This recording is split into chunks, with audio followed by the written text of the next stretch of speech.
जिम्मेदारी दिल्ली में आपने दी है। आदरणीय सतपाल ब्रह्मचारी जी जो सच्ची आत्मा से और लगन से, जैसे मैंने देखा संसद के पहले ही सेशन में उन्होंने सोनीपत की वकालत वहाँ पे करी। आने वाले समय में मुझे पूरा विश्वास है बड़ी मजबूती से आपकी लड़ाई, आपकी यहाँ सोनीपत की लड़ाई, आने लेके जाने की लड़ाई वो लड़ेंगे। हमारे बहुत ही वरिष्ठ हमारे विधायक और गोहाना के हमारे प्रत्याशी भी कांग्रेस पार्टी के और गोहाना के भावी मैं विश्वास दिलाना चाहता हूँ कि जो है मलिक साहब आज प्रोग्राम दोनों का था, लेकिन क्योंकि हेलीकॉप्टर का प्रोग्राम नहीं हुआ, सुबह आपका नॉमिनेशन आपका सुबह था, लेकिन आपके बीच में पहुंचे हैं, आपके लिए पूरा जोर लगाएंगे। पूरे चुनाव में आपके लिए हमेशा आप जहां जहां बुलाएंगे हम आएंगे। हमारे बीच में हमारे प्रत्याशी दूसरे बड़ौदा से और बड़ौदा के भी भावी विधायक, इनको मैं कहूँ हमारे भाई भालू ने सभी सम्मानित मंच में कहना चाहता हूँ 10 साल से जिस दिन का इंतजार था आपको, 10 साल से भुगत रहे थे कि नहीं भुगत रहे थे? 10 साल भुगत रहे थे भाई, 10 साल से जिस दिन का इंतजार था वो दिन आ गया है। ये मौका मत चूकना। पूरे हरियाणा में एक संघर्ष आपने किया, एक संघर्ष हमने किया। पूरे हरियाणा में एक माहौल कांग्रेस के पक्ष में बना। पूरे हरियाणा कोने कोने से आज एक ही आवाज आ रही है कि बीजेपी की सरकार जा रही है, हुड्डा साहब के नेतृत्व में कांग्रेस पार्टी की सरकार आ रही है। ये आज हरियाणा में उन्होंने मन बना लिया। हरियाणा के मतदाता ने बदलाव का मन और कांग्रेस पार्टी की सरकार बनाने का मन बना लिया। ये मौका आपके दरवाजे पे आया है। 10 साल की मेहनत से आया है, 10 साल के संघर्ष से आया है, खून पसीने के संघर्ष से आया है। ये मौका मत चूकना। बड़े बुजुर्ग बैठे हैं, उनको मैं आपका बच्चा हूं, मैं आपका भाई हूं, मैं इस इलाके का बच्चा हूं, आपका भाई हूं। मेरी उम्र कम है लेकिन मेरा तजुर्बा, राजनीति में तजुर्बा मेरा काफी लंबा चला। आपके आशीर्वाद से 5 बार संसद में पहुंचने का अवसर मिला। मैंने हर तरह का समय देखा, सत्ता भी देखी और ये 10 साल भी देखे। तानाशाही ताकतें दिल्ली में, तानाशाही ताकतें दिल्ली में पिछले 10 साल में हरियाणा के से एकमात्र अकेला एक सांसद के रूप में मैं जाता था। हरियाणा के 15 सांसद हैं, 10 लोकसभा के, 5 राज्यसभा के, 15 में से 14 भाजपा के सांसद। पहले मैं लोकसभा में रहा 14 से 19 तक, आपने देखा। उसके बाद राज्यसभा में रहा।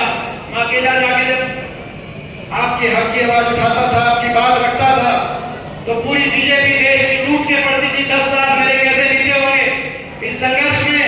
जिन तानाशाही ताकतों के आगे बड़े बड़े झुक गए, बड़े बड़े बिक गए। कभी खबर आती थी कि किसी प्रदेश में कोई पार्टी टूट गई, कभी खबर आती थी कोई विधायक भाग गया, कभी खबर आती थी हरियाणा चुकी 2014 में तो विपक्ष में भी हरियाणा वासियों ने 2 सांसद दिए थे, एक रोहतक से और एक हिसार से दुष्यंत चौटाला को विपक्ष में भेजा था। कभी खबर आती थी कोई झुक गया, कभी खबर आती थी कोई झुक गया। लेकिन वहां 10 साल उनकी आंख में आंख मिलाकर बिना एक कदम पीछे हटाए एक जो संघर्ष आपने किया, जो हमने किया, उस संघर्ष के बाद आज ये दिन आया है। मैं इसी अपने तजुर्बे के आधार पर कह रहा हूँ, अपने इलाके के बड़े बुजुर्गों से कह रहा हूँ, उस अपने तजुर्बे के आधार पर एक बात कह के जा रहा हूँ, उसको अपने दिल में गांठ बांध के रखना। अभी नहीं तो कभी नहीं, ये बात मैं आपको कह के जा रहा हूँ। समझ गए नहीं समझ गए?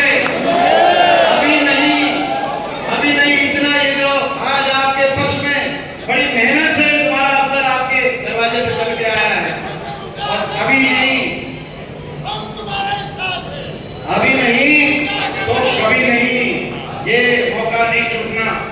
ये मौका चूकोगे तो इतिहास माफ नहीं करेगा। इतिहास नहीं, अगर ये मौका चूक गए, इतिहास के पन्नों से आपका और हमारा नाम भी मिट जाएगा। अगर ये मौका आप चूक गए, मैं आज आपको ये कहने आया हूँ, ये मैं कहना चाहता हूँ आपको।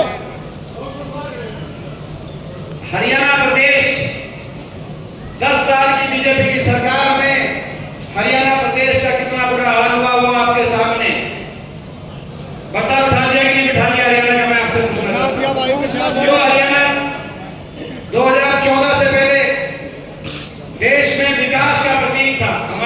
देश खुशहाली का प्रतीक था, अमन चैन शांति का प्रतीक था, खुशहाली का प्रतीक था, हर वर्ग के मान सम्मान का प्रतीक था। किसान के सम्मान की बात हो, गरीब के सम्मान की बात हो, खिलाड़ियों के सम्मान की बात हो, हमारी बेटियों के सम्मान की बात, वो प्रदेश 10 साल की बीजेपी की सरकार के बाद आज विकास की पटरी से उतर गया, देश में प्रतीक बन गया, तो बेरोजगारी का प्रतीक बन गया। देश में सबसे ज्यादा बेरोजगारी हरियाणा में, नंबर 1 बेरोजगारी में, नंबर 1 हरियाणा नशे में, नंबर 1 बन गया हरियाणा अपराध में, क्राइम रेट में।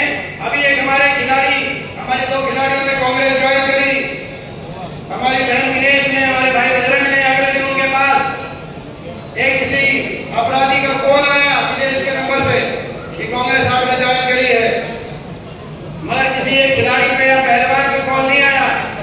हमारे व्यापारियों से पूछ के देखो गोहाना में कितने कॉल विदेश के नंबरों से किस किस के पास आए हैं। आज अपराध में, क्राइम रेट में हरियाणा देश में नंबर 1 बचा दिया इस सरकार ने। आज उलझा दिया हरियाणा वासियों को, आम आदमी को उलझा दिया पोर्टलों में, एक के बाद एक पोर्टल, आईडियों में, प्रॉपर्टी आईडी, फैमिली आईडी, उलझा दिया कि नहीं उलझा दिया पोर्टलों में, आईडियों में। और हरियाणा के नौजवान को उलझा दिया कच्ची भर्ती में और सीधी में। कच्ची भर्ती, पक्की नौकरी बीजेपी खा गई कि नहीं खा गई थी? पक्की नौकरी, पक्की नौकरी खा गई बीजेपी। हरियाणा में भी कच्ची नौकरी और फौज की पक्की भर्ती हमारी होती थी, वो भी कच्ची भर्ती शुरू कर दी फौज की।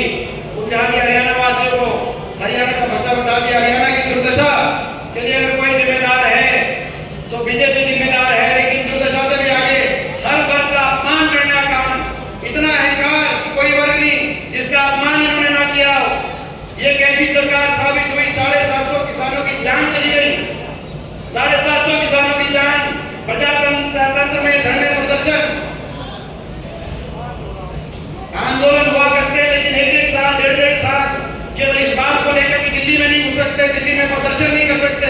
एक दिन प्रदर्शन करके आ जाता किसान, ये वो दिल्ली है जिस दिल्ली में बड़े बड़े प्रदर्शन और धरने होते हैं, लेकिन किसान के लिए बैन करती है वो दिल्ली।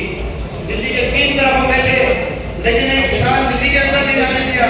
1.5 साल तक 750 किसानों की लाशें वापस आई उन धरनों से। कितने दुख की बात है, किसान का अपमान। हमारी बेटियों के साथ क्या हुआ? क्या कसूर था? क्या कसूर था हमारी बेटियों का? क्या कसूर था साक्षी मलिक का? क्या कसूर था विनेश का? 6-6 महीने तक FIR में दर्ज नहीं हुई। क्या आरोपी जो थे वो भाजपा के सांसद थे? पूरी भाजपा, क्या पूरी भारतीय जनता पार्टी आरोपी भाजपा के सांसद थे? 6-6 महीने तक FIR तक नहीं हुई, दिल्ली की सड़कों पे घसीटा गया। सुप्रीम कोर्ट ने कहा, उसके बाद FIR दर्ज हुई। मलिक साहब वकील हैं, मैं उनसे पूछना चाहता हूँ, 6-6 लड़कियां, 6-6 बेटियां, एक किसी आरोपी पे, अब तो कोर्ट ने भी चार्जेस फ्रेम कर दिए उस आरोपी के खिलाफ और FIR दर्ज ना हो। कितना अन्याय है देश में। किसी भी सरकार का पहला कर्तव्य होता है कि हर नागरिक को बराबर की नजर से देख के उसको न्याय दिलाने का काम करें। क्या कसूर था इन बेटियों का? दिल्ली की सड़कों पे घसीटा गया। कोई ऐसा वर्ग नहीं, कर्मचारी और पेंशन स्कीम मांगने गए उन पर लाठीचार्ज, सरपंच अपने अधिकार मांगने गए उन पर लाठीचार्ज, आशा वर्कर, आंगनबाड़ी वर्कर, नौजवान जब सीटी पे गए उन पर लाठीचार्ज। कोई ऐसा वर्ग नहीं।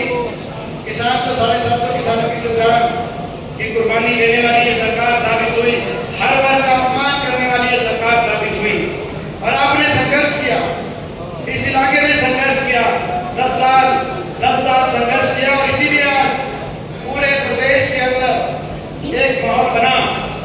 और हमने एक शुरू करी अपनी लोकसभा चुनाव में जब नतीजा आया, कांग्रेस के पक्ष में नतीजा हरियाणा में, उसके बाद हमने अपना अभियान शुरू किया, पदयात्रा शुरू करी, जिसमें गोहाना भी आए थे, बड़ौदा भी आए थे।